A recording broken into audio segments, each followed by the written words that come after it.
Good morning friends. Omi kitchen garden channel में आप सभी का एक बार फिर से स्वागत है। और आज के इस वीडियो में हम अपने टेरेस गार्डन से कुछ वेजिटेबल्स, कुछ मैच्योर फ्रूट हार्वेस्ट करने वाले हैं। जून का मंथ चल रहा है, बहुत ज़्यादा गर्मी है। पिछले 15 दिनों से टेम्परेचर 43 से 45 के बीच में ही चल रहा है। और इस टेम्परेचर में मेरी टेरेस गार्डन में क्या क्या वेजिटेबल्स हार्वेस्ट हो रही हैं, किन को मैं आगे भी हार्वेस्ट कर सकती हूँ और किन प्लांट्स को मुझे रेस्ट करने के लिए कुछ दिनों के लिए छोड़ना पड़ेगा जब तक अच्छा टेम्परेचर नहीं हो जाता, सब कुछ डिटेल में बताने वाली हूँ। तो प्लीज़ अगर आपको ये सारी जानकारी चाहिए तो मेरे चैनल पे बने रहिए। अभी तक अगर आपने मेरे चैनल को सब्सक्राइब नहीं करा है तो सब्सक्राइब कर लीजिए, बेल आइकन को प्रेस कर लीजिए, जिससे कि इस तरह के अच्छे अच्छे वीडियोस आप तक पहुंचते रहें। हार्वेस्टिंग स्टार्ट करते हैं इस शिमला मिर्च के प्लांट से। इस शिमला मिर्च को ग्रो करने के लिए फ्रेंड्स टेम्परेचर चाहिए हमें 20 से 25 डिग्री सेल्सियस, और यहाँ पे टेम्परेचर चल रहा है 44 डिग्री सेल्सियस। तो ये प्लांट बहुत ज़्यादा स्ट्रेस में है और अब इसमें कोई भी फ्लावरिंग फ्रूटिंग नहीं होगी। अगर फिर भी फ्लावर हो गए, क्योंकि मैं इसकी केयर कर रही हूँ, तो वो फ्रूट में कन्वर्ट नहीं होंगे। अगर फ्रूट लग गए तो वो ग्रो नहीं करेंगे। तो इसको मैं रेस्ट में जाने के लिए छोड़ देती हूँ। ये नेक्स्ट प्लांट मेरा ककड़ी है। ककड़ी के लिए बेस्ट ग्रोइंग टेम्परेचर है 30 से 35 डिग्री सेल्सियस। ये भी स्ट्रेस में ही रह रहा है, इस वजह से इसके फ्रूट को देख के आप समझ पा रहे होंगे कि ये फ्रूट उस तरह से नहीं है जो इसके लिए बेस्ट ग्रोइंग टेम्परेचर में ये ग्रो करता है। तो इसको भी मैं कोशिश करूँगी कि जितने भी फ्रूट हैं, चाहे वो छोटा क्यों ना हो, मैं उसको हार्वेस्ट कर लूँगी। और नेट से तो मैंने कवर कर रखा है। केयर करूँगी कि प्लांट सर्वाइव करता रहे, जिससे कि जैसे ही रेनी सीज़न आए मुझे इनसे फिर से फ्रूटिंग मिलने स्टार्ट हो जाए। तो आप देख पा रहे होंगे साइज़ नहीं बढ़ पा रहा है और प्लांट स्ट्रेस में है। इसके बाद हमारा नेक्स्ट प्लांट आने वाला है फ्रेंड्स, ओकरा। ओकरा जो है, ओकरा वेल हीट टॉलरेटेड प्लांट है। ये मैंने अपने लास्ट वीडियो में भी बताया था, क्योंकि ओकरा जो है हमारे 35 से 40 डिग्री सेल्सियस पे भी सर्वाइव करता है। इसके साथ ही साथ ब्रिंजल भी मेरा 35 से 40 डिग्री सेल्सियस टेम्परेचर पे सर्वाइव करता है, प्लस फ्रूटिंग भी करेगा वो। और वेल हीट टॉलरेटेड प्लांट हमारा क्लस्टर बीन है। तो जब भी हम गार्डनिंग करेंगे तो हम माइंड में रखेंगे कि हमारा टेम्परेचर 25 से 45 तक जाएगा और ये हमारा मार्च से जून तक का टेम्परेचर है। तो हम कुछ कुछ लगाते रहें अलग अलग टेम्परेचर वाले प्लांट्स जो उनको टॉलरेट कर सकें और वहाँ से हम टाइमली हार्वेस्टिंग कर सकें। अगर मेरे टेरेस गार्डन में सारे के सारे प्लांट्स सब प्लीजेंट इन्वायरमेंट में फ्रूटिंग करने वाले होते, जैसे कि शिमला मिर्च है, कुकम्बर है, तो मुझे इस टाइम पे हार्वेस्टिंग थोड़ी कम मिलती और पूरा मेरा टेरेस गार्डन रेस्टिंग स्टेज में होता। तो यहाँ पे देखिए ओकरा कितना ही हेल्दी है और इसकी हार्वेस्टिंग कर रही हूँ मैं। ओकरा में फ्रेंड्स एक चीज़ और बहुत अच्छे से ध्यान देनी है, जो मुझे तो नहीं पता थी, कि जब हम इसकी हार्वेस्टिंग करते हैं या जब हम इस प्लांट की केयर करते हैं तो इसकी जो लीव्स हैं और जो इसका स्टेम है उसमें बहुत छोटे छोटे से कांटे होते हैं और वो हमें लग जाते हैं। सेम चीज़ पम्पकिन के साथ है, उसके साथ भी ऐसी है। तो गार्डनर्स को थोड़ा सा ध्यान में रखना चाहिए, हमें थोड़ा सेफ गार्डनिंग करनी है और इचिंग बहुत ज़्यादा होती है जब वो हमें टच कर जाते हैं। तो इस चीज़ का थोड़ा माइंड में रखिए। अब कहते हैं ना कि फ्रेंड्स, एनवायरनमेंट का असर एक इंसान पे पड़ता है। ये तो प्लांट है और 44 डिग्री सेल्सियस पे ये अपने आप को स्ट्रगल करके सरवाइव करने की कोशिश कर रहा है। तो थोड़ा सा तो ये भी हार्श होगा, इस पर भी असर पड़ेगा। तो सीड सोइंग का बेस्ट टाइम हमारा मार्च होता है। तो मार्च में अगर आप सीड सोइंग करेंगे तो आपको इसकी हार्वेस्टिंग थोड़ा जल्दी मिल जाएगी, मतलब आपको मई से इसकी हार्वेस्टिंग मिलनी शुरू हो जाएगी। अगर आपने इसकी सीड सोइंग लेट करी, जैसे मेरे को इसके सीड्स थोड़े लेट मिले थे, तो मैंने इसकी अप्रैल में करी थी, तो लेट जून तक मैं इसकी हार्वेस्टिंग कर सकती हूँ। तो फ्रेंड्स, हम सभी गार्डनर को थोड़ी सी एडवांस प्लानिंग करनी पड़ती है। कहते हैं ना, वो कहावत है कि जो हम बोते हैं वही काटते हैं। तो अगर हम कुछ बोएंगे नहीं आज तो कल क्या काटेंगे। और यहाँ पे यह हमारा आ गया बॉटल गार्ड, मतलब लौकी का प्लांट। इससे हमें बिल्कुल भी डरने की ज़रूरत नहीं है। बहुत ही अच्छा प्लांट है, स्मूथ लीव्स हैं, तो आप इसको आराम से टच कर सकते हैं। और फ्रेंड्स, एक चीज़ और कि मैं अपने गार्डन में अधिकतर ब्रिक, आपने देखे होंगे मेरे वीडियोज़ में कि मैं ब्रिक यूज़ करती हूँ। मतलब यहाँ पे ब्रिक ना कहीं रखी मिल जाएगी। तो उसके पीछे बहुत बड़ा रीज़न ये है कि ब्रिक वाटर का बहुत अच्छा एब्जॉर्बर है। ये वाटर बहुत अच्छे से एब्जॉर्ब करती है, प्लांट को ठंडक देती रहती है। टेरेस गार्डनिंग में प्रॉब्लम क्या होती है कि टेरेस में बहुत ज़्यादा धूप लगती है, ओपन एरिया में होता है। तो यहाँ पे अगर हम ब्रिक रखते हैं तो उसको ईजी रहता है प्लांट को।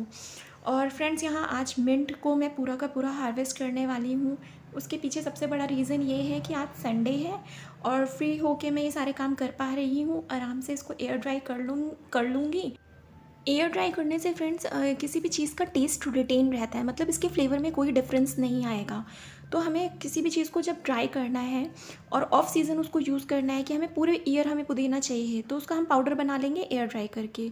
सनलाइट में उसके फ्लेवर में चेंज हो जाता है और अच्छा नहीं लगता है। तो यहाँ पे देखिए इसका हार्वेस्टिंग चल रही है और पूरी हार्वेस्टिंग हो जाएगी। हार्वेस्टिंग इसकी मैं जून में कर रही हूँ और अभी थोड़े ही दिन में मानसून आने वाला है, तो ये फिर से ग्रो कर जाएगा और वैसे ही हरा भरा हो जाएगा। तो हमें तब भी ये फ्रेश मिलता रहेगा और पूरे ईयर इसको हम यूज़ करेंगे पाउडर फॉर्म में, जब भी हमें किसी चीज़ में इसकी ज़रूरत है। और आप यहाँ देखिए कि ये बास्केट में कितना सारा पुदीना मैंने हार्वेस्ट कर लिया है। इतना सारा पुदीना पूरी बास्केट भर के यहाँ पे मैंने पुदीना को हार्वेस्ट करा है पाउडर फॉर्म में यूज़ करने के लिए। तो इस टाइप की हमें एडवांस प्लानिंग करनी पड़ती है। इस एडवांस प्लानिंग से आपको पूरे ईयर ऑफ सीज़न आपको पुदीने का टेस्ट मिलता रहेगा डिफरेंट रेसिपीज़ में, जहाँ भी आपको ज़रूरत है। तो फ्रेंड्स इसके साथ ही हम दूसरी साइड से ये पालक हार्वेस्ट कर रहे हैं और पालक हार्वेस्टिंग का ये मेरा सेकंड चांस है, मतलब इससे पहले मैंने हार्वेस्ट करा था और अनफॉर्चुनेटली मैं उसका वीडियो नहीं बना पाई, क्योंकि ऐसा होता है ना कभी कभी मॉर्निंग में कि हमें कुछ बनाना है, समझ नहीं आ रहा, टेरेस गार्डन में जाते हैं और कुछ लेके आ जाते हैं, उसको बना देते हैं। तो उस समय शूट करना मॉर्निंग के टाइम पे थोड़ा अनप्लान्ड शूटिंग पॉसिबल नहीं होती है। तो ये इस टाइम पे मैं इसको शूट कर रही हूँ और यह हार्वेस्टिंग चल रही है। और बहुत सारा पालक तो नहीं है, पर मेरी फैमिली के साइज़ के हिसाब से ठीक है। और हमारा वो हरी वाली जो पालक वाली पूड़ियाँ होती है उसका प्लान है, तो उसके लिए इनफ पालक है।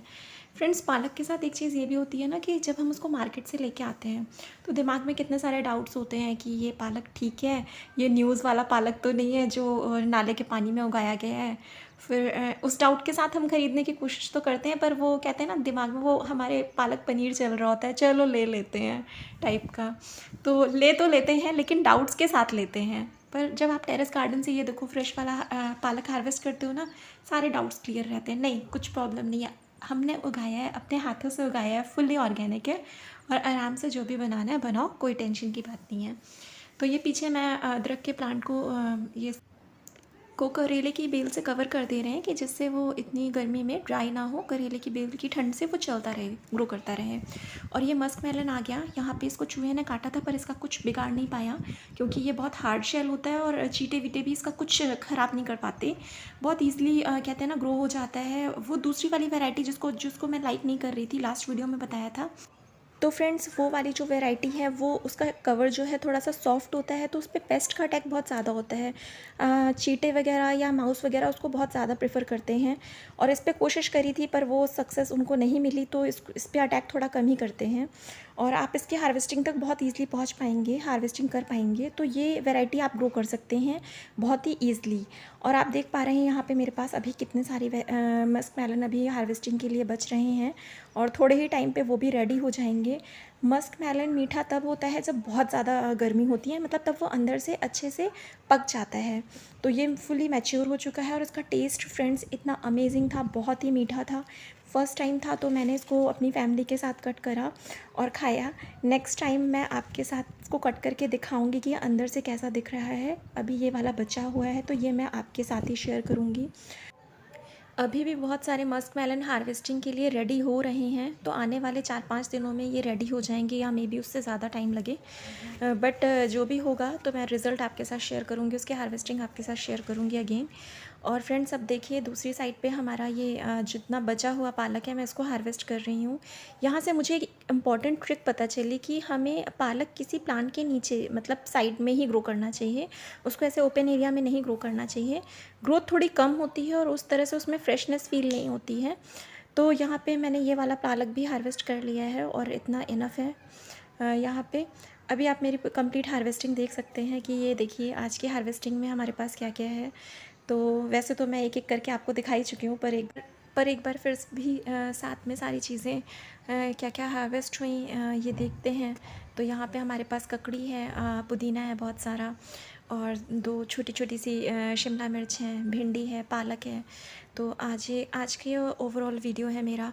और अगर आपको मेरा हार्वेस्टिंग से रिलेटेड इन्फॉर्मेशन अच्छी लगी तो please like, subscribe and share my video friends. Thanks for watching.